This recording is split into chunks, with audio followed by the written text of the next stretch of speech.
وہ آیتوں میں اللہ نے کیا فرمایا؟ الا المصلین.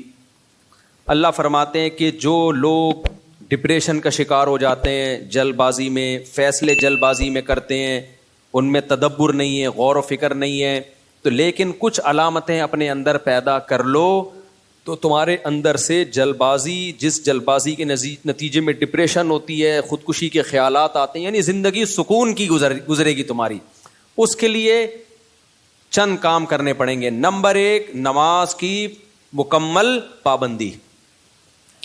آپ یقین کر لو جتنا ڈپریشن سے نماز بچاتی ہے نا، کوئی چیز نہیں بچاتی. اسٹریس اور ڈپریشن کی 20 گولیاں ایک طرف، جس کا نماز میں دل لگ گیا نا، بس اس کی زندگی مزے کی بن جاتی ہے. اور نماز میں دل نہ لگ رہا ہو نا، کئی رکعتیں پڑھو ہمت کر کے. اصول بنا لو، جس کام میں دل نہیں لگتا نا، وہ کام کرنا شروع کر دو، دل لگے گا، اور پھر ڈبل لگنا شروع ہو جاتا ہے. میں بہت سی مثالیں دیتا ہوں نا، دوڑا نہیں جاتا چلنا شروع کرو، چلا نہیں جاتا ہلکا ہلکا چلو، اپنے نفس پہ بوجھ ڈالو. دیکھو یہ ٹینشن سے بچنا ایسی چیز ہے، جو ٹینشن سے دور بھاگتا ہے نا، ٹینشن اس کے پیچھے آتی ہے، اور جو ٹینشنیں پالتا ہے وہ ہمیشہ ٹینشن فری زندگی گزارتا ہے. وہ ٹینشن ہے جو جائز ٹینشن ہے، جو صحت کے لیے مفید ٹینشن ہے، ان کی بات کر رہا ہوں میں. تو جو لوگ آپ نے دیکھا ہوگا محنتی ہوتے ہیں، سارا دن کام کاج میں مشغول رہتے ہیں، وہ خوش ہوتے ہیں، ہے یا نہیں؟ گھروں میں جو دو طرح کی خواتین ہوتی ہیں، ایک پھوڑ، نہ کام نہ کاج، کچن گندا پڑا ہوا ہے، واش روم پیمپر بچے کے اتارے ہوں پھینک دیے. آپ دیکھنا ان خواتین کی طبیعت میں چڑچڑاپن بہت ہوتا ہے، جھنجھلانا. ذرا سے کوئی نصیحت کرو، آگے سے جھنجھلا کے جواب ملے. ہر وقت ایسا لگتا ہے وہ توے پہ بیٹھی ہوئی ہے، خود بھی ٹینشن اور دوسرے کو بھی ٹینشن. لیکن آپ نے دیکھا گھروں میں جو خواتین بہت محنتی ہوتی ہیں، بچوں کی کیئر، شوہر کی مرضی کا خیال، گھر کو صاف ستھرا رکھنا ہر وقت، وہ خوش ہوتی ہیں. مردوں میں بھی ایسا ہی ہے. جتنے لڑکے آپ کے پوستی ہیں گھر کے اندر پڑے ہوئے کچھ نہیں کر رہے، ایسا لگے گا جیسے وہ توے پہ بیٹھے ہوئے ہیں. باپ کوئی نصیحت کرتا ہے ایک دم کیا ہو جاتے ہیں، وہ ہائپر ہو جاتے ہیں.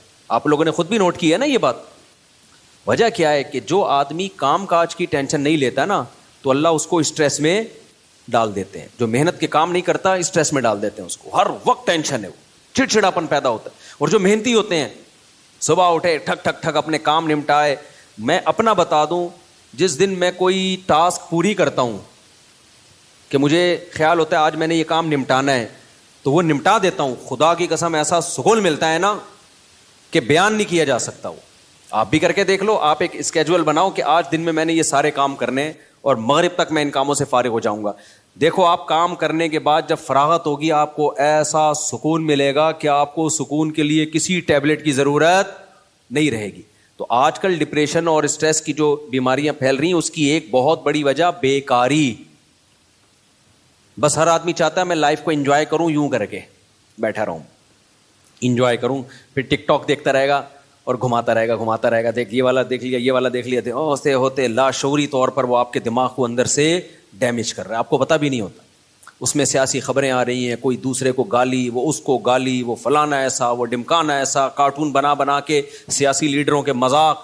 آپ کو پتہ نہیں ہوتا کہ یہ چیز آہستہ آہستہ آپ کے دماغ کو کیا کر رہی ہے، ہلکا ہلکا ڈیمیج.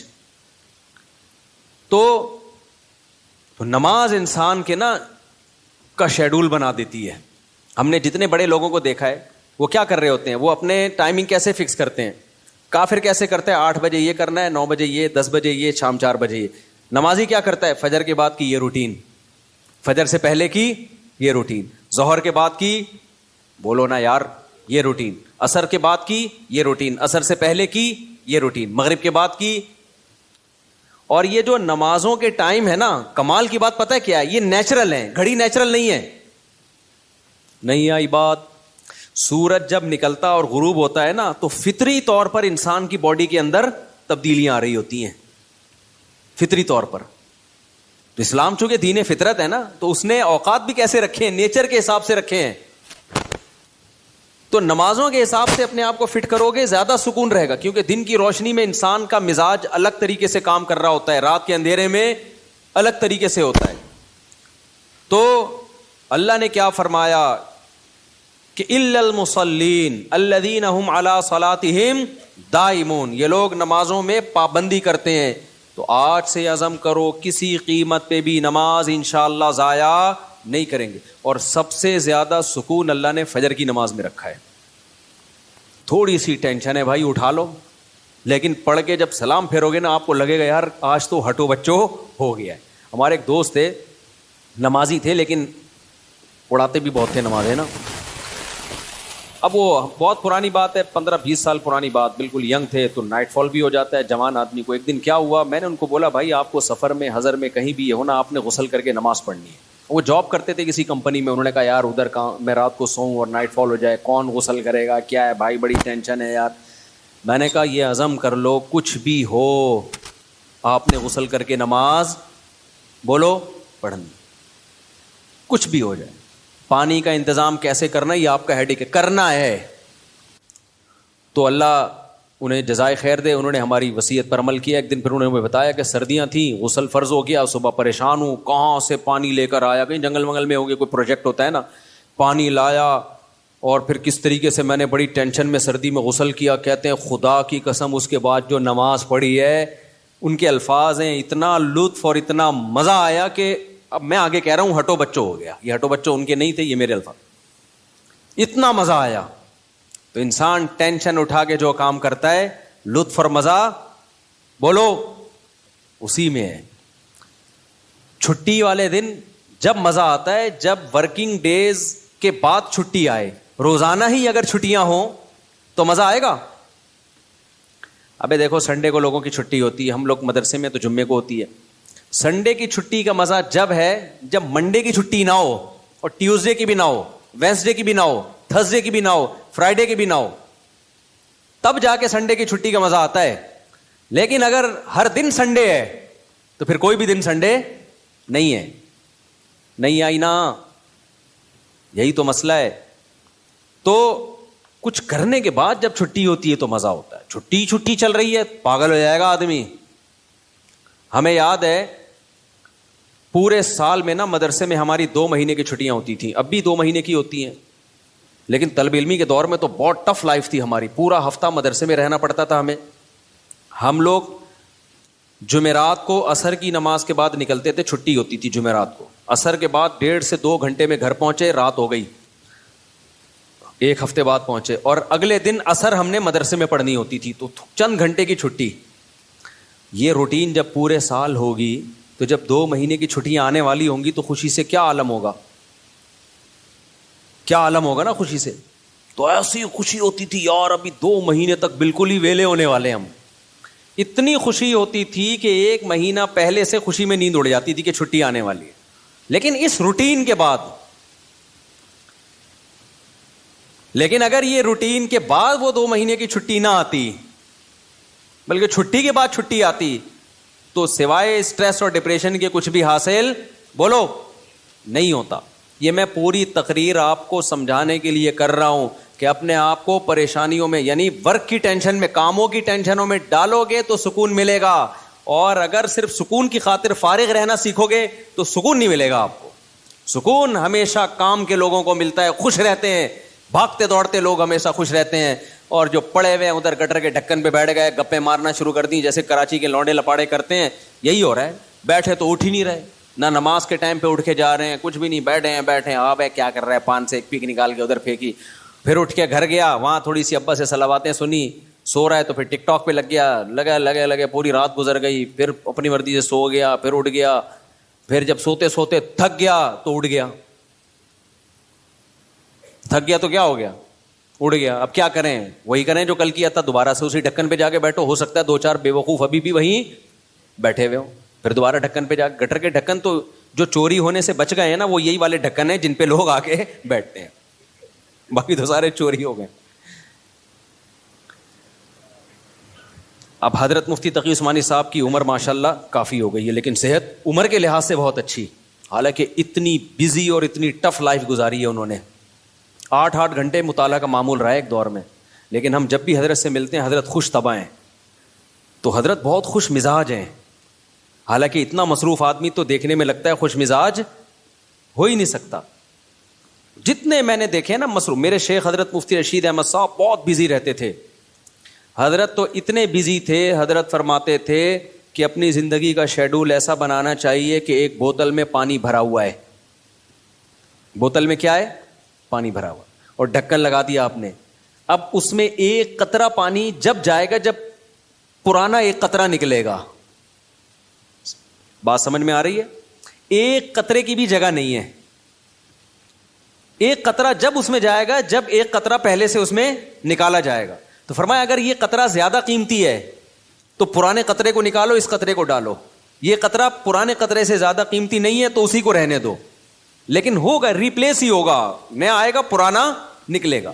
تو فرماتے تھے کہ اپنے زندگی, اپنے جو 24 گھنٹے کے اوقات کو اس طرح سے بوتل میں پانی کی طرح بھر دو کہ اب آپ کوئی اگر کام کرنا چاہتے ہو تو پرانا کوئی کام ڈسٹرب ہوگا تو پھر نیا کام ہوگا. نہیں آئی بات میرا خیال. جیسے ابھی جو روٹین چل رہی ہے نا پبلک کی, وہی کیا چل رہی ہے, کوئی بھی نیا کام کرنا چاہیں تو کر سکتے ہیں کیونکہ پرانا کوئی کام کوئی کر ہی نہیں رہے.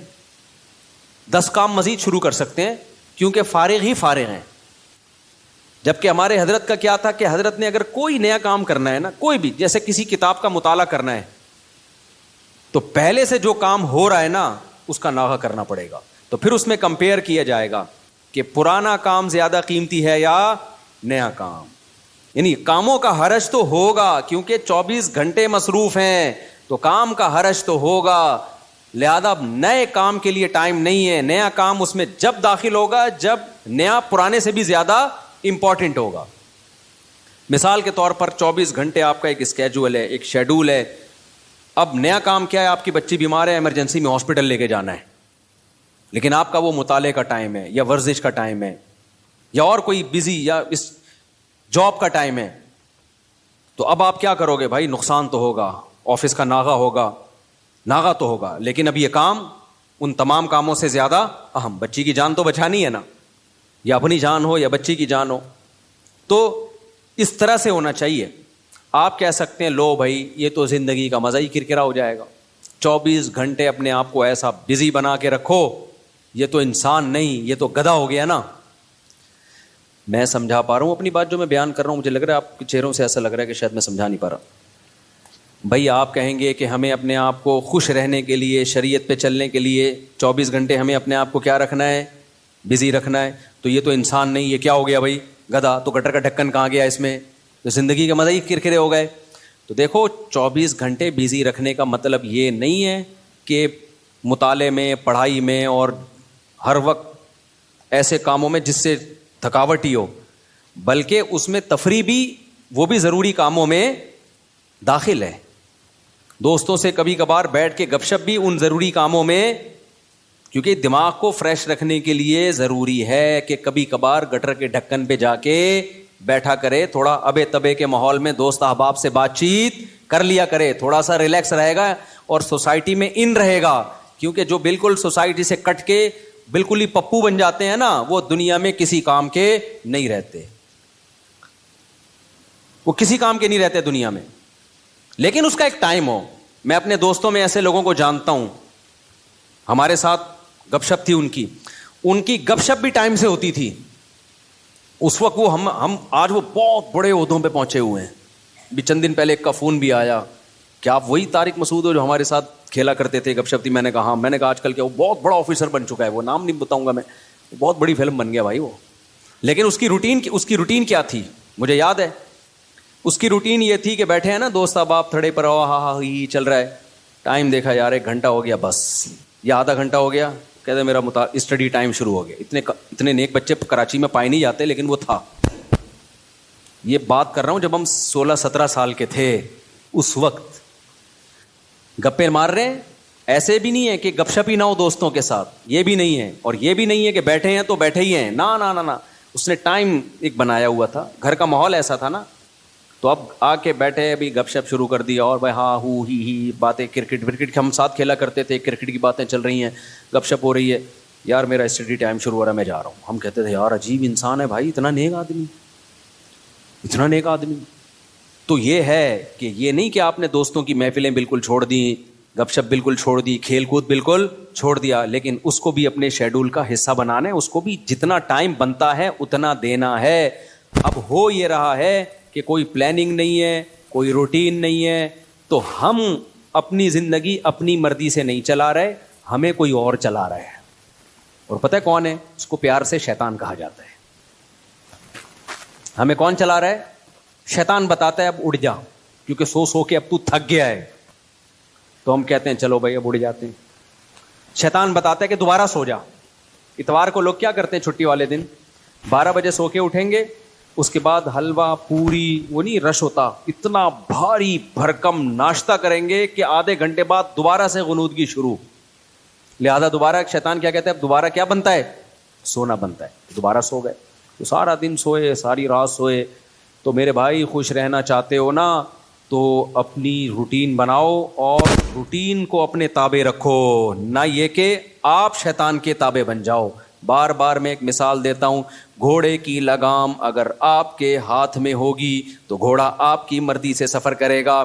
ابھی ہو یہ رہا ہے کہ ہم نے اپنی لگام گھوڑے کے ہاتھ میں پکڑا دی ہے, گھوڑا ہمیں بتاتا ہے کہ تو نے کدھر جانا ہے. بڑے لوگوں کی ایک بڑی زبردست بات ہے کہ اگر آپ کی زندگی گزارنے کی اپنی کوئی پلاننگ نہیں ہوگی تو آپ کسی دوسرے کی پلاننگ کا حصہ بن جاؤ گے. دیکھو یہ چرسی ہیروئنچی ہے نا, ان کی اپنی کوئی پلاننگ نہیں ہوتی زندگی گزارنے کی.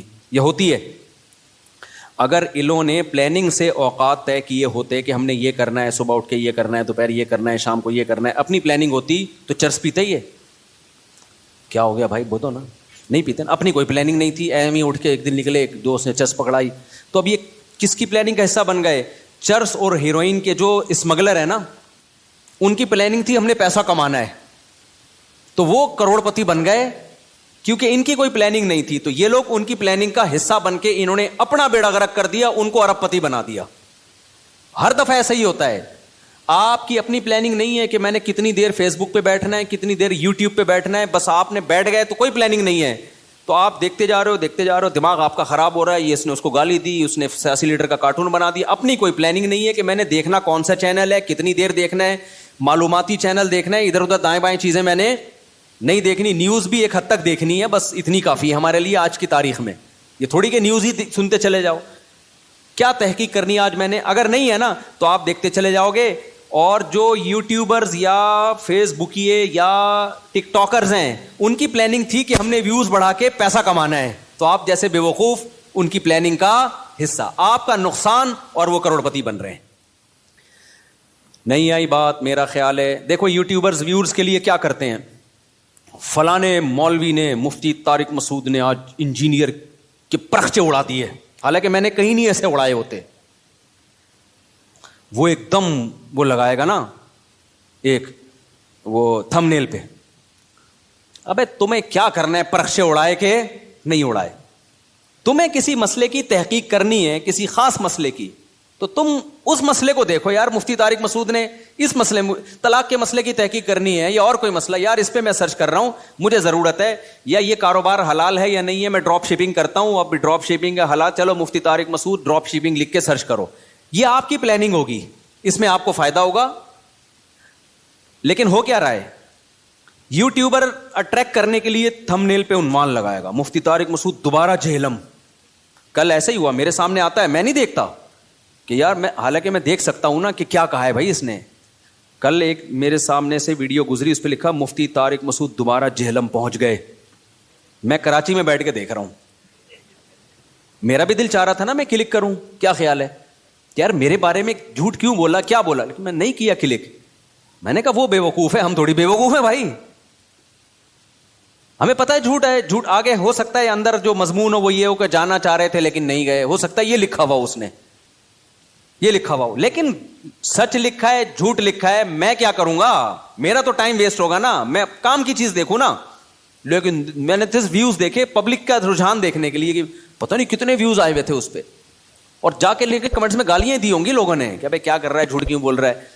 لیکن آپ کی جب اپنی کوئی پلاننگ نہیں ہوتی تو آپ دوسروں کی پلاننگ کا حصہ بن جاتے. اب یوٹیوبر کی پلاننگ تھی ویورز کے ذریعے پیسے کمانے, اس کو پتا ہے ایسا عنوان لگائیں گے تو دھڑا دھڑ ویوز آئیں گے, آپ کا ٹائم ویسٹ ہو رہا ہے. آپ نے جب دیکھا پہنچے تو ہیں نہیں, ٹھیک ہے نا, ایسی جھوٹ بولا ہوا اس نے, اس کے پیسے بن رہے ہیں اور آپ کا ٹائم ویسٹ, اور آپ ڈپریشن میں, پھر زبان گندی کر کے گالیاں کمنٹس میں الگ. تو ان تمام چیزوں کا آپ کو کچھ بھی حاصل نہیں ہوا، اس لیے کہ آپ کی پہلے سے کوئی پلاننگ تھی نہیں کہ کیا چیز دیکھنے کی ہے اور کیا چیز دیکھنے کی نہیں، آپ کی تھی نہیں، بس آپ نے جا کے. تو اصول یاد رکھو، آپ کی اپنا لائف اسٹائل نہیں ہوگا تو آپ ہمیشہ دوسرے کے لائف کا حصہ بن جاؤ، اس کی ترقی کا حصہ بن جاؤ گے. کیونکہ دیکھو شیطان ہر وقت پلاننگ میں لگا ہوا ہے. یا تو ہوتا نا شیطان بھی پلاننگ نہ کر رہا ہوتا، ہم بھی پلاننگ نہ کرتے، تو نہ ہمیں کوئی نقصان ہوتا نہ شیطان کو کوئی فائدہ ہوتا، نہ ہمیں فائدہ ہوتا نہ نقصان ہوتا. لیکن ہو یہ رہا ہے کہ ہم اگر پلاننگ نہیں کرتے تو ہماری پلاننگ کون کر دیتا ہے؟ شیطان. وہ اس نے بنا کے بیٹھا ہوتا ہے، فارغ ترین آدمی ہے تو اس کو اب اس کام میں لگاؤ، ٹھیک ہے نا. تو یہ بہت اہم بات ہے. تو اپنے جو لائف اسٹائل کو چینج کریں، ان میں اس کی معمولات کی ابتدا کہاں سے ہوگی؟ نماز سے. سمجھتے ہوگے نہیں سمجھتے؟ ابتدا کہاں سے ہوگی یار؟ سب سے پہلے کیا کرنا ہے؟ نماز ٹھیک کرنی ہے. اب شیطان دوسرا حملہ کرے گا آپ کے اوپر. شیطان سے بڑی فلم اس کائنات میں پیدا نہیں ہوئی ہے. شیطان کہے گا ٹھیک ہے پہلے نماز تو شروع کر لے، پھر باقی چیزیں چرس بعد میں چھوڑ دینا. اور یہ جو گٹر کے ڈھکن پر پوری رات بیٹھا رہتا ہے یا انٹرنیٹ پر 6 گھنٹے بیٹھا رہتا ہے، ہر وقت ٹک ٹاک پہ بیٹھا رہتا ہے، یہ اگلے اسٹیپ میں. پہلے نماز، تو نہ نماز صحیح ہوگی نہ اگلا اسٹیپ شروع ہوگا. یہ ایسا ہی ہے جیسے ہم کہتے تھے ہفتے کے دن سے ہم پڑھائی شروع کریں گے. 1 جنوری اگلے سال کی 1 جنوری سے. وہ 1 جنوری کبھی آتی ہے یا 1 محرم کبھی آتا ہے؟ وہ کبھی بھی نہیں آئے گا. جب جنوری آئے گی نا، آپ بولو کہ اسلامی سال سے کروں نا، 1 محرم سے کروں گا، میں مسلمان ہوں، میں انگریز تھوڑی ہوں. نہ وہ 1 محرم کبھی آئے گا نہ وہ 1 جنوری. حافظوں کو نا پہلا پارہ بہت پکا یاد ہوتا ہے. پتہ ہے کیوں؟ حافظوں کو جوش اٹھتا ہے، یار کچا ہوتا جا رہا ہے، اب دوبارہ سے یاد کرو. تو پہلے پارے سے شروع کرتے ہیں، اس کے بعد جوش ٹھنڈا ہو جاتا ہے، پھر بھولنا شروع کر دیتے ہیں، پھر ناغے کرتے ہیں. پھر کئی دنوں کے بعد خیال ہوتا ہے یار قرآن بھولتا جا رہا ہوں، دوبارہ شروع کرو، پھر پہلا پارہ. تو پہلا پکا ہو جاتا ہے، باقی سارا ایسے کہ ایسے ہی رہتا. تو اس لیے پلاننگ میں یہ ہو کہ سب سے پہلے نماز کو مضبوط کرنا ہے. لیکن یہ نہ ہو کہ جب تک نماز ٹھیک نہیں ہوگی باقی چیزیں ٹھیک نہیں ہیں. سب چیزوں کو ایک ساتھ ٹھیک کرنا ہے. سمجھ رہے ہو؟ جس نے یہ کیا نا پہلے یہ پھر وہ، تو نہ یہ ہوگا اور نہ وہ ہوگا. اور ہر کام میں ایکسیلنسی پیدا کرنے کی کوشش تو کرنا ہے، لیکن اگر نہ ہو تو اس کام کو چھوڑنا نہیں ہے، گرتے پڑتے کرنا ہے. آپ نے نیت کر لی، جیسے نمازی بننا چاہتے ہو نا تو نیت کرنی پڑے گی میں 40 دن تکبیر اولیٰ سے نماز پڑھوں گا، ایک نماز بھی میں 40 دن تک تکبیر اولیٰ سے نہیں چھوڑوں گا.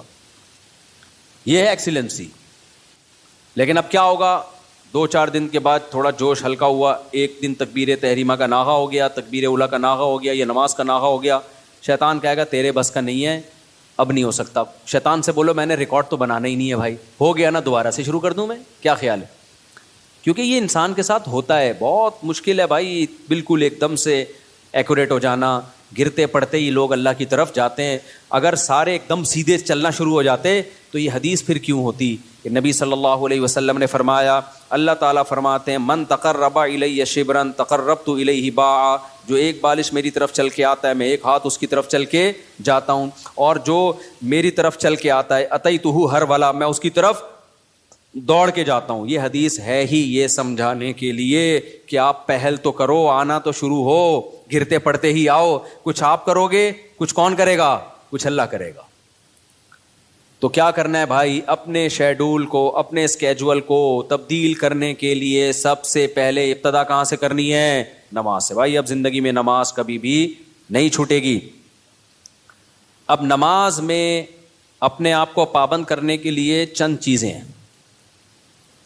سب سے پہلا کام کیا کرنا ہے؟ ایک دم سے قضائے عمری شروع نہ کرو، زیادہ بوجھ ہو جائے گا. قضائے عمری تو پڑھنا لازم ہے، لیکن پہلے تھوڑا سا اپنے آپ کو ادا نمازوں کا عادی بنا لو. 40 دن تو بناؤ نا کم از کم عادی، پھر اس کے بعد قضائے عمری شروع کرو. ایک دم سے زیادہ بوجھ آ گیا تو نہ ادھر کے رہو گے نہ ادھر کے رہو گے. ایک دم سے نا ایک دم امام مہدی بننے کی کوشش کرتے ہیں لوگ، ایسے ایک دم صوفی بنے گا جا رہا ہے، قضائے عمری بھی چل رہی ہے ساتھ ساتھ، آج لگتا ہے کہ بس یہ کہاں پہنچ گیا ہے.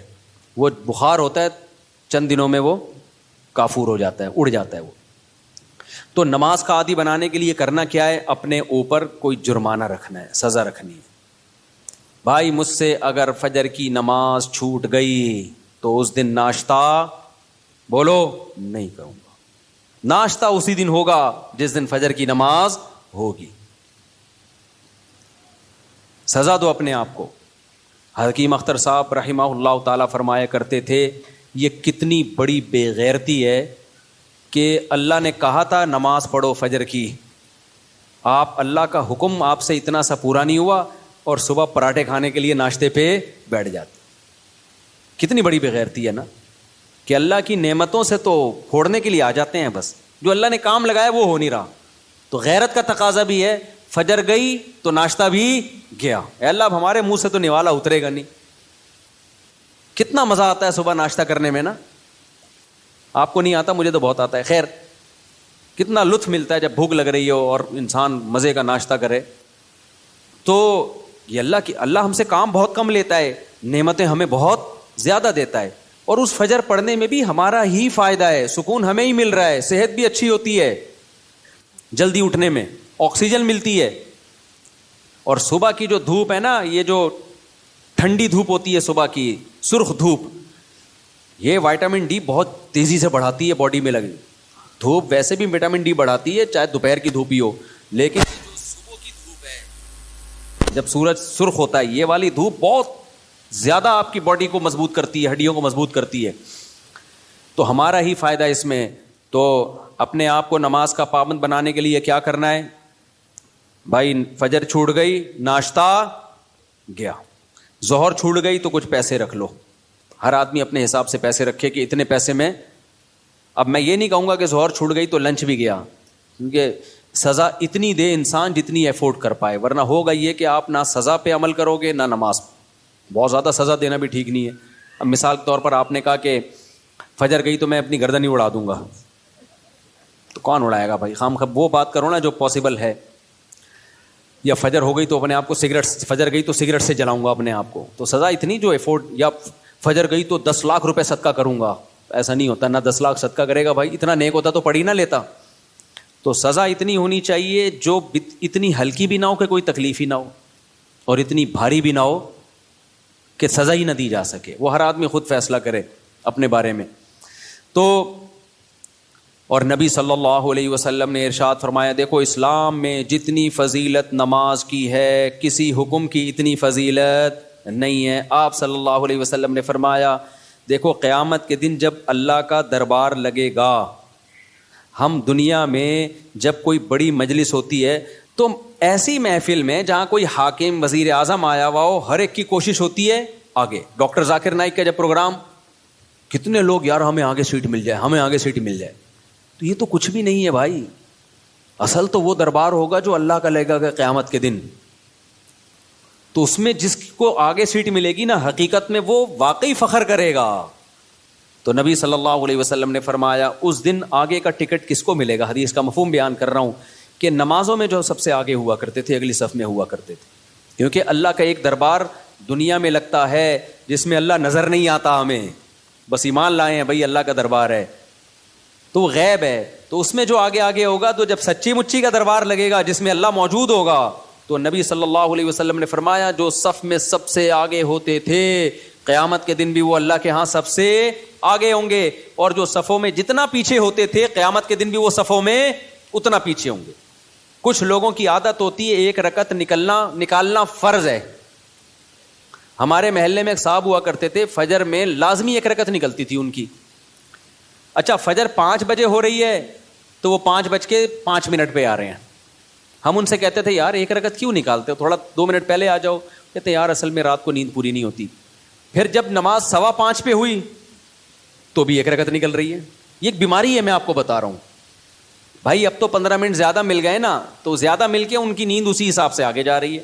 حتیٰ کہ سردیوں میں جب 6:45 پہ نماز ہو رہی ہے پھر بھی ایک رکعت نکل رہی ہے. تو یہ جو آزار ہوتے ہیں نا کہ یوں ہو رہا ہے بھائی, جس نے پڑھنی ہوتی ہے وہ آ جاتا ہے, نہیں پڑھنی ہوتی, جس کی ایک رکعت نکلنی ہے وہ ایک ہی نکلتی رہے گی قیامت تک. جس کی 2 رکعت نکلنی ہے, اتحیات والے بھی ہوتے ہیں, اتحیات میں آ رہے ہوتے ہیں, وہ ہمیشہ آپ دیکھنا اتحیات میں ہی ہوں گے. اور کچھ ایسے ہوتے ہیں جماعت ہی پوری نکلتی ہے ان کی, وہ ہمیشہ سلام پھیرنے کے بعد تشریف لا رہے ہوں گے, بولے گا ابے یار یہ کیا ہو گیا. تو اور کچھ ایسے ہیں جنہوں نے پڑھنی نہیں ہے. تو جب میں اور آپ کوشش کریں گے نماز کی پابندی کی تو بھائی تکبیر اولیٰ کی پابندی کے ساتھ صف اول میں، کیونکہ نبی کی جو بشارتیں آپ صلی اللہ علیہ وسلم نے صف اول کے لیے دی ہیں وہ دوسری صف کے لیے اور آخری صف کے لیے نہیں ہیں. آپ صلی اللہ علیہ وسلم نے فرمایا لوگوں کو اگر پتہ چل جائے کہ صف اول میں کتنا ثواب ملتا ہے تو اتنی لڑائیاں ہوں کہ قرآن اندازی کی نوبت آئے. پورا محلہ وہ جو اجر ملے گا نا قیامت کے دن، جو پروٹوکول ملے گا اللہ کے دربار میں، وہ لوگ اپنی آنکھوں سے دیکھ لیں نا، وہ قیامت کا منظر اللہ دکھا دیں کہ صف اول والے آج کہاں ہیں. تو نبی نے فرمایا محلے والوں میں جھگڑا ہوگا، ہر آدمی کہے گا تیرے باپ کی سیٹ ہے جو آگے پہلے سے بیٹھا ہوا ہے. صحیح ہے نا، ہر آدمی جھگڑا کرے گا، ابے تیرے باپ کی جگہ ہے جو میں بیٹھوں گا یہاں پہ، وہ کہے گا میں بیٹھوں گا. اتنی لڑائیاں ہوں گی کہ فیصلہ کس سے کیا جائے گا؟ قرعہ ڈالا جائے گا. آج تو کہ ہمیں اپنی آنکھوں سے دیکھ نہیں رہے، لہذا ایسے پوستیوں کی طرح رڑتے آتے ہیں. وہ بالکل پیچھے بیٹھے، آگے جگہ بھی ہوتی ہے تو کوشش کرتے ہیں پیچھے ہی کھڑے رہیں، کیونکہ تاکہ نکلنے میں آسانی ہو، سلام امام پھیرے اور فوراً بھاگ سکیں ہم. تو وجہ اس کی ہے کہ بھائی اللہ فرماتے ہیں فَلَا تَعْلَمُ نَفْسٌ مَّا أُخْفِيَ لَهُم مِّن قُرَّةِ أَعْيُنٍ، کسی نفس کو خبر نہیں ہے ہم نے اپنے نیک بندوں کے لیے آنکھوں کی ٹھنڈک کا کیسا سامان چھپا کے رکھا ہے. تو جو نیک بندوں کے لیے آنکھوں کی ٹھنڈک کا اللہ نے سامان چھپایا ہے، اللہ وہ اگر دکھا دے تو میرے بھائی پھر ہمیں ان تقریروں کی ضرورت نہیں رہے گی. ہم میں سے ہر شخص کوشش کرے گا نماز میں پہلے سے آئے. اچھا جن کو پہلے آنے کی عادت ہوتی ہے نا ان کو پھر سکون ہی نہیں ملتا بعد میں آنے سے. ہم اپنی مسجد میں دیکھ رہا ہوں، مجھے یہاں 18 سال ہو گئے، 18 سال ہو گئے مجھے یہاں پہ. تو میں 18 سال سے جن کو دیکھ رہا ہوں نا 10 منٹ پہلے آتے ہیں وہ نماز میں، آج بھی وہ نماز میں 10 منٹ پہلے آتے ہیں. حالانکہ وہ بوڑھے ہو گئے، ہارٹ کے مسائل، شوگر کے مسائل، 20 بیماریاں، بے ساکھیوں سے آ رہے ہوں گے، لیکن آئیں گے 10 منٹ پہلے ہی. کیوں؟ وہ کہتے ہیں یار یہ کیسی نماز ہے، سکون تو جب ہی ملتا ہے پہلے سے آگے بیٹھو، سنتیں آرام سے پڑھو. ایسے بھی یہاں بزرگ تھے جو گھٹنے جواب دے گئے لیکن آ رہے ہیں 15، انتقال ہو گیا ان کا، اللہ مغفرت فرمائے. پھر جب میں ان کی عیادت کے لیے گھر گیا تو کہتے ہیں بھائی مفتی صاحب بس اتنی دعا کرو کہ جو مسجد کی جماعت ہے نا وہ نہ، کیونکہ ساری زندگی ہم نے صف اول میں نماز پڑھی ہے، اب کوئی غم نہیں ہے سوائے اس کے کہ مسجد کی جماعت چھوٹ گئی ہم سے، مسجد کی ہم سے جماعت چھوٹ گئی. تو یہ نشہ ہے میرے بھائی، سمجھ رہے ہو؟ صف اول میں نماز پڑھنے کا کیا ہے؟ یہ نشہ ہے، جس کو لگ جائے وہ بڑھاپے میں بھی نہیں چھوٹتا. ہمارے حضرت مفتی رشید احمد صاحب بھی بہت زیادہ تکبیر اولیٰ کے پابند تھے، آخری عمر میں ان کے بھی کو بھی ظاہر ہے ایک ایج ہوتی ہے. تو جب وہ نیچے آتے تھے نا نماز پڑھنے کے لیے اتنا خوش ہوتے تھے، کہتے تھے یہ اللہ کا اتنا بڑا فضل ہے کہ نماز نہیں چھوٹ رہی مجھ سے. تو جن کو نشہ ہو جائے ان سے پھر یہ صف اول نہیں چھوٹتی. تو ایسا نشہ پیدا کر دو اپنے اندر. نشہ کب ہوتا ہے؟ جب عادت پڑ جائے نا، لت پڑ جائے تو صف اول کی عادت ڈال دو. رمضان میں ہم دیکھتے ہیں جن کو تراویح میں صف اول میں تراویح پڑھنے کی عادت ہے نا، 15 منٹ پہلے آئیں گے، اپنا رومال بچھایا بیٹھ گئے وہاں. کیوں؟ کہتے ہیں یار مزہ ہی نہیں ہے پیچھے کھڑے ہو کے نماز پڑھنے کا. اور یہ لوگ زیادہ سکون سے نماز پڑھ لیتے ہیں. اور جو کنفیوز ہوتے ہیں آج پڑھنی ہے کہ نہیں پڑھنی، تو وہ آئے گا پہلے بیٹھے گا، پیچھے وضو میں بیٹھا رہے گا نلکا کھول کے، ہاتھ صاف کرتا رہے گا ایسے، پھر کوئی باتیں کرے گا، پھر پیچھے ٹیک لگا کے بیٹھ جائے گا، چلو 2-4 رکعتیں نکل جائیں کیا ہیں، پھر 1-8 رکعت میں رکوع میں جب امام جائے گا تو شامل ہو جائے گا. تو اس سے آپ کا دل ہی نہیں لگے گا نماز میں. تو کام وہی اچھا ہوتا ہے جو پابندی کے ساتھ اور مکمل فوکس بنا کے کیا جائے. نبی صلی اللہ علیہ وسلم نے ہر چیز میں احسان کا حکم دیا ہے. پتہ ہے آپ کو احسان پتہ ہے کسے کہتے ہیں؟ ایکسیلنسی. جو کام کرو خاندانی طریقے سے کرو. ہم جو بھی کام کرتے ہیں پتہ ہی نہیں چل رہا ہوتا کہ کرنا چاہتا بھی ہے کہ نہیں چاہتا. وہ شادی والی بات ہے، نہیں کرو بھائی دوسری شادی، کرنا ہے تو پھر کرو خاندانی طریقے سے، پھر ایسی کی تیسی. کل بھی ایک کیس آیا نا، اصل میں کیس ہی یہی آ رہے ہیں آج کل، کیا کریں. کیس آیا کہ وہ شادی کر لی ہے، اب اس پہ دباؤ ڈال رہے ہیں طلاق دے دو طلاق دے دو، اور وہ لڑکی والے اس کے سر پہ دوسری کو دے دو. تو میں نے کہا کرنا ہی نہیں تھا جب دم نہیں تھا، جب کر لیا تو بولا جاؤ تمہاری ایسی. اب میں نے کہا اگر ڈر گیا نا، کنفیوز ہو گیا یار دوسری کو چھوڑوں نہیں چھوڑوں، میں نے کہا اس سے ڈپریشن میں جائے گا. کام تو کر لیا، اب بول بھائی میرے ٹکڑے کر دو، مجھے بم سے اڑا دو. میں نے کہا اس میں سکون ملے گا. میں نے کہا دیکھو میں تمہیں سمجھا رہا ہوں سکون مل رہا ہے نا؟ کہتے ہیں ہاں مل رہا ہے. میں نے کہا اس سے مطلب یہ سکون اسی میں ہے. ہو گیا ایسی کی تیسی. ہم لوگ بولیں گے 2 نمبر ہے، بولے ہم 2 نمبر ہیں. لوگ بولیں گے برا آدمی، بولے ہم ہیں، ہم نے کب کام ہے بہت نیک آدمی ہے. تو جو بھی کام ایکسیلنسی کے ساتھ ہوتا ہے. صحابہ کرام جب نماز پڑھا کرتے تھے کتنے خشوع و خضوع سے پڑھا کرتے تھے, تبھی نمازوں میں ان کو مزہ آتا تھا. ہم نماز پڑھ رہے ہوتے ہیں, مسجد کی طرف آ رہے ہوتے ہیں ایسے جیسے قبر سے مردے کو اکھاڑا جا رہا ہے, بستر سے ایسے اٹھتے ہیں, مسجد میں ایسے آتے ہیں جیسے پولیس جیل کی طرف لے کے جا رہی ہے. پھر وہاں بیٹھے ہوتے ہیں بار بار, کبھی یوں کر کے دیکھ رہے ہیں, کبھی پیچھے مڑ مڑ کے امام کو دیکھ رہے ہیں کہ آ کیوں نہیں رہا. بھائی تمیز سے منہ نیچے کرے بیٹھ جاؤ, 30 سیکنڈ لیٹ ہو جائے گی نا نماز زیادہ سے زیادہ.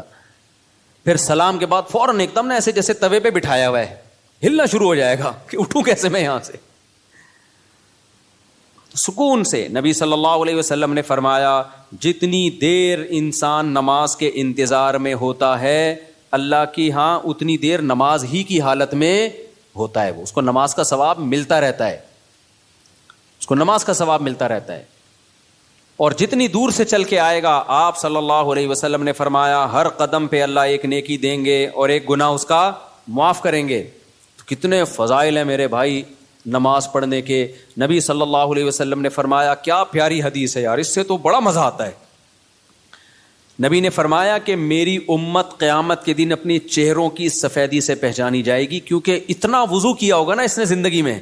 اب جو 15 سال کی عمر سے نماز پڑھ رہا ہے, 15 دفعہ روزانہ دن میں منہ دھوتا ہے کہ نہیں دھوتا. اور یہ وہ منہ کا واش کرنا نہیں ہے جو گورے واش کرتے ہیں, یہ عبادت کے طور پہ منہ کا دھونا ہے. یہ جو ہم چہرہ دھوتے ہیں دن میں 15 دفعہ, بازو دھوتے ہیں دن میں 15 دفعہ, پاؤں دھوتے ہیں دن میں 15 دفعہ, 3 دفعہ دھویا جاتا ہے نا. تو یہ صرف واشنگ نہیں ہے کہ سروس ہو رہی ہے آپ کی, یہ دھونا بطور عادت ہے یا عبادت کے طور پر ہے؟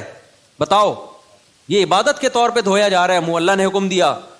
تو آپ سوچو جس نے 40 سال 50 سال اللہ کے حکم پہ دن میں 15 دفعہ منہ دھویا ہوگا, تو کیا اس کے چہرے پہ کوئی ایسی علامت نہیں ہوگی جس سے پتا چل جائے کہ اس کا چہرہ دوسرے چہروں سے بہت پاکیزہ ہے؟ کیونکہ اس بار بار منہ دھونے سے جو منہ کے گناہ ہیں, بازوؤں کے گناہ ہیں, پاؤں کے گناہ ہیں, وہ دھل رہے ہیں, ان میں روحانیت پیدا ہو رہی ہے, نورانیت پیدا ہو رہی ہے. یہ نورانیت دنیا کی آنکھوں سے نظر نہیں آتی, لیکن یہ نورانیت قیامت کے دن اللہ ایسی آنکھیں دے دیں گے جس سے لوگوں کو یہ نورانیت نظر آنا شروع ہو جائے گی. غرم محجلین, آپ نے فرمایا کہ اتنا واضح ہوں گے نا اہل اسلام قیامت کے دن جو نمازی تھے, اتنے واضح ہوں گے نا ان کے چہرے, فرمایا جیسے سارے سیاہ گھوڑے ہوں اور ان میں ایک سفید پیشانی والا گھوڑا ہو اور اس کے سفید پاؤں ہو. گھوڑوں میں یہ بڑی خوبصورتی سمجھی جاتی تھی کہ مکمل سیاہ ہو لیکن پیشانی کیا ہو, سفید, اور پاؤں کیا ہو, سفید, صرف پاؤں میں سفیدی کے نشان سے گھوڑے میں بڑا حسن پیدا ہوتا ہے. تو آپ نے فرمایا کہ سارے سیاہ گھوڑوں میں اگر سفید پیشانی والا گھوڑا ہوگا تو فوراً الگ پہچان ہوگی کہ نہیں ہوگی؟ ہے بھائی ایک گھوڑے ہیں, اب آپ کا گھوڑا ان گھوڑوں میں مکس ہو گیا, سب کے کلر تو آپ جا کے غور سے دیکھو گے, لیکن آپ کا گھوڑا سفید پیشانی والا تھا, باقی سارے کالے, فوراً پہچان جاؤ گے بھائی یہ کس کا گھوڑا ہے, یہ میرا. تو نبی نے فرمایا میں اپنے امتیوں کو پہچاننے میں کوئی کنفیوژن نہیں ہوگی, کیونکہ وضو کی کثرت کی وجہ سے سب کے چہرے نورانی ہوں گے, سفید ہوں گے, سب کے بازو کیا ہوں گے, نورانی اور سفید. جتنا ایریا وضو میں کور ہوتا ہے نا سارا سفید ہوگا. سفید کا مطلب نور نکل رہا ہوگا اس سے, نورانی چہرے ہوں گے. تو یہ ہلکی چیز نہیں ہے بھائی نماز کا قائم کرنا. شاعر اسلام میں سے دیکھو, ہر مذہب کا کوئی خاص نشان ہوتا ہے جس سے پتہ چل جاتا ہے یہ آدمی اس مذہب سے بلونگ کرتا ہے. ہوتا ہے کہ نہیں ہوتا؟ ہندو عورتوں کے یہاں کیا ہوتی ہے, بولو, ٹیکا بندیا ہوتی ہے نا. تو جس عورت کی ہوتی ہے ہمیں فوراً پتہ چل جاتا ہے یہ کیا ہے بھائی. منہ سے بولنے پر گورنمنٹ نے پابندی لگائی ہے تو ٹھیک ہے بھائی. جس خاتون کے یہاں ٹیکا ہوتا ہے 99% چانس ہوتا ہے کہ یہ کیا ہے, ہندو ہے, ہندوؤں کا کلچر ہے. یہاں سلیب لٹکا ہوا ہے تو فوراً پتہ چل جاتا ہے بھائی یہ کیا ہے, یہ عیسائی ہے. خاص علامات ہوتی ہیں ان کی. اور اسی طرح یہودیوں کی ایک خاص کیپ ہوتی ہے, اتنی سی کیپ یہاں رکھی ہوئی ہوتی ہے, ماشاءاللہ داڑیاں تو ایک اچھا کام کرتے ہیں, بڑی داڑھی رکھتے ہیں, چھوٹی سی یہاں کیپ ہوگی, خاص ڈریس ہوتا ہے ان کا. پہلے تو ہمیں یہودی کہیں نظر ہی نہیں آئے تھے کراچی میں. اب دنیا میں ٹریولنگ ہوتی ہے تو بہت سارے, میں تو بعض دفعہ دم کروانے جانے لگا تھا, میں نے کچھ لگ رہا ہے بخاری کے کوئی استاذ بیٹھے ہوئے ہیں. اتنے داڑھی کی وجہ سے ویسے چہرہ تو نورانی ہو ہی جاتا ہے, اتنی بڑی بڑی داڑھی. امریکہ میں اور کینیڈا میں تو جاپان میں بھی میں نے دیکھے. تو میں سمجھا کہ کوئی بخاری پڑھانے والے مدرسے کے استاد ہیں. میں نے کہا جا کے دم کراتا ہوں. انہوں نے کہا رکھ کے چماڑ لگے گا, دم نہیں کرانا بھائی, یہ یہودی. تو ہانگ کانگ میں دیکھے ہم نے اتنی بڑی بڑی داڑھیوں والے یہودی. تو اس لیے میں غامدی صاحب سے کہتا ہوں کہ یہودیوں سے عبرت حاصل کرو. یہودیوں کا مذہب اتنا پرانا, پھر بھی داڑھی کا انکار نہیں کیا اب تک انہوں نے. اتنے لبرل, اتنے سیکولر ہو گئے کیونکہ تورات میں داڑھی لکھی ہوئی ہے, موسیٰ علیہ السلام کی تعلیمات میں تھا داڑھی بڑھاؤ. تو کتنا کچھ یہودیوں نے اپنے دین کو چینج کر لیا, داڑھی اپنے مذہب سے نہیں نکال سکے. اور ہمارے مسلمان اسکالر, جبکہ ہمارے پاس نبی کی بخاری مسلم کی صحیح حدیثیں, آف اللحا, داڑیاں بڑھاؤ, خود نبی کی داڑھی, اور حکم دیا جا رہا ہے رکھو نہیں بڑھاؤ. تبھی کم از کم ایک مٹھی واجب ہے, اس لیے کہ بڑھانے کا حکم ہے. اگر ایک مٹھی سے بھی کم ہوگی تو بڑی بھی تھوڑی ہوگی. پھر وہ اہل حدیث تو اس کی ظاہر پر عمل کرتے ہیں کہ بھائی بڑھاؤ. اچھا, اس میں لوگ اہل حدیثوں کا مذاق اڑاتے ہیں, اتنی بڑی بڑی داڑیاں. میں کہ تم مذاق مت اڑاؤ. وجہ اس کی ہے کہ بہرحال وہ کس کا سہارا لے رہے ہیں, حدیث کا سہارا لے رہے ہیں. آف اللحا, کیونکہ کسی صحیح حدیث میں ہمیں داڑھی چھوٹی کرنے کا حکم نہیں ملتا. تو اس لیے اب کسی کا مذاق اڑانا اس بیس پہ کہ وہ بڑی داڑیاں رکھ رہے ہیں اور یہ غلط ہے بھائی. وہ اس میں سہارا کس کا لے رہے ہیں, نبی کی حدیث کا. آف اللحا, چھوڑ دو اپنے حال پہ. ہم عبداللہ بن عمر کے قول سے استدلال کرتے ہیں, ان کے عمل سے, کہ وہ ایک مٹھی سے زیادہ کاٹ دیا کرتے تھے اور صحابہ نے کسی پر ان پر اعتراض نہیں کیا. تو یہ گنجائش ہے. تو لیکن نص تو ہے نا بہرحال ان کے پاس, تو اس میں مذاق نہیں بنتا کہ آپ مذاق اڑانا شروع کر دیں یا کسی کی نیت پہ شک کرنا شروع کر دیں. بہرحال اسلام میں حکم داڑھی کاٹنے کا نہیں ہے, کس کا ہے, بڑھانے کا. تو حامدی صاحب نے کیا کیا, انکار کر دیا کہ ایکچولی کلچر تھا. بھائی کلچر تھا تو نبی آرڈر کیوں دے رہے ہیں؟ نبی ان کا کلچر تو عربوں کا کھجور کھانا بھی تھا, تو آپ نے کھجور کھانے کے آرڈر دیے ہیں. کہ عربوں کا کلچر تھا لنگی پہننے کا, آپ نے کہیں لنگی کا آرڈر دیا ہمیں؟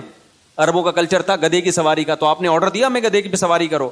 بھائی بطور مذہب اور بطور دین کے داڑھی بڑھانے کا آپ نے حکم دیا ہے, کیونکہ آپ نے فرمایا 10 چیزیں پیغمبروں کی فطرت ہیں. تو فطرت کی مخالفت تغییر خلق اللہ کہلاتی ہے. ان میں داڑھی بڑھانا, مونچھیں گھٹانا, بغلوں کے بال صاف کرنا. تو کیا بغلوں کے بال صاف کرنا آپشنل ہے کیا؟ کرو نہ کرو آپ کی مرضی. نہ کاٹنے پڑیں گے آپ کو. ناخن کاٹنا, یہ سب ایک ہی حدیث کا حصہ ہیں. تو جیسے ناخن کاٹنا واجب ہے, آپشنل نہیں ہے, بغلوں کے بال صاف کرنا اس حدیث کی روشنی میں واجب ہے, آپشنل نہیں ہے. بول دو نا, مجھے شک ہونے لگتا ہے کہ بڑھائی بھی ہوں گی. زیر ناف بال صاف کرنا واجب ہے, آپشنل نہیں ہے. تو اسی حدیث میں بھائی داڑھی بڑھانے کا حکم دیا جا رہا ہے, تو وہ کیسے آپشنل ہو گیا؟ اس کا کلچر, نبی کلچر بیان کرنے کے لیے تھوڑی آئے ہیں. نبی کیا بیان کرنے کے لیے آئے ہیں؟ حدیث, اللہ کا حکم بیان کرنے کے لیے آئے ہیں. تو جب تک اس کے خلاف کوئی دلیل نہ ہو, اس کو اللہ کا آرڈر اور اللہ کا حکم ہی سمجھا جائے گا. تو یہودیوں نے اپنے مذہب سے داڑھی نہیں نکالی, تو یہ مذہب کا آرڈر. سکھوں سے عبرت حاصل کرو.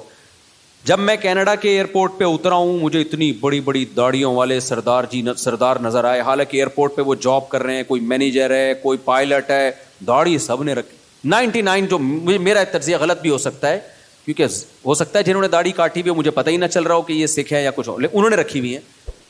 وہ اپنے مذہب کو نہیں چھوڑتے. شرم سے ڈوب مرنے کا مقام ہے میرے بھائی. پھر ہم لوگ کے لیے کیا خیال ہے؟ اور غامدی صاحب نے تو انکار ہی کر دیا. تو ہمارے تو پیغمبر دیکھو, یوسف علیہ السلام سے زیادہ کوئی خوبصورت تھا, لیکن آپ کی بھی کیا تھی؟ داڑھی. اور جمال میں سب سے زیادہ جمال اللہ نے, حسن الگ چیز ہے, جمال الگ چیز. حسن میں سب سے بڑا درجہ یوسف علیہ السلام کا, لیکن جمال جو حسن کے سے اوپر کی چیز ہے, وہ جمال سب سے زیادہ اس کائنات میں نبی صلی اللہ علیہ وسلم کو اللہ نے دیا ہے, اور یہ حدیث سے ثابت ہے. لیکن آپ صلی اللہ علیہ وسلم کی بھی داڑھی تھی. اس لیے میں غامدی صاحب اور ان کے فالوور سے کہتا ہوں کہ آپ سے نہیں رکھی جا رہی, آپ توبہ استغفار کر لو, لیکن انکار مت کرو بھائی. آپ تحریف دین جو ہے یہ زیادہ بڑا جرم ہے. تو اور ہمت کر کے رکھ لو, کیا جا رہا ہے یار. خیر, تو کہاں سے کہاں بات چلی گئی, کیا بات کر رہا تھا میں؟ ہاں, میں کہہ رہا تھا اسلام کے شعائر ہوتے ہیں نا, جیسے ہندوؤں کا ایک خاص شعار ہے, سکھوں کا ایک خاص شعار ہے, داڑھی ہوتی ہے, پگڑی ہوتی ہے, یہ ان کا شعار ہے. عیسائیوں کا سلیب ہے. تو مسلمانوں کا شعار کیا ہے؟ مسلمانوں کا شعار کوئی خاص لباس نہیں ہے. شاعر اسلام میں سب سے بڑی چیز ہے نماز. کہ 5 ٹائم مسلمان مسجد میں حاضری دیتا ہے. یہ دنیا میں کوئی مذہب اپنے عبادت گاہوں میں 5 ٹائم حاضری دیتا ہے؟ ہندو ہفتے میں 1 بار, باقی انہوں نے چھوٹے چھوٹے بھگوان گھر میں ہی رکھے ہوئے ہیں. صحیح ہے نا, وہ ان کی روزانہ عبادت کریں, صبح شام کریں, یا ان کا ہیڈک ہے. لیکن واحد ایک اسلام مذہب ہے جو آپ کو عبادت خانے میں کتنی دفعہ بلاتا ہے؟ 5 بار. تو مسلمان اپنی روٹین میں 5 ٹائم, تو یہ 5 ٹائم ایسی چیز ہے عبادت جو چھپنے والی نہیں ہے. آپ کسی غیر مسلم کے ساتھ رہو گے, اس کو 1-2 دن میں پتہ چل جائے گا بھائی ان کے تو 5 ٹائم اوقات ہیں, یہ تو ہر تھوڑی دیر کے بعد ان کو نماز کے لیے جانا ہوتا ہے. تو یہ شاعر ہے, اس سے پتہ چلے گا کہ آپ مسلمان ہو یا کافر ہو. صحابہ کے دور میں اسی سے پتہ چلتا تھا. دیکھو نبی صلی اللہ علیہ وسلم نے جب دعوت دی نا عرب کے قبائل کو, تو بہت سے قبائل مسلمان ہو گئے, بہت سے مسلمان نہیں ہوئے. تو پھر آپ نے جہاد شروع کیا.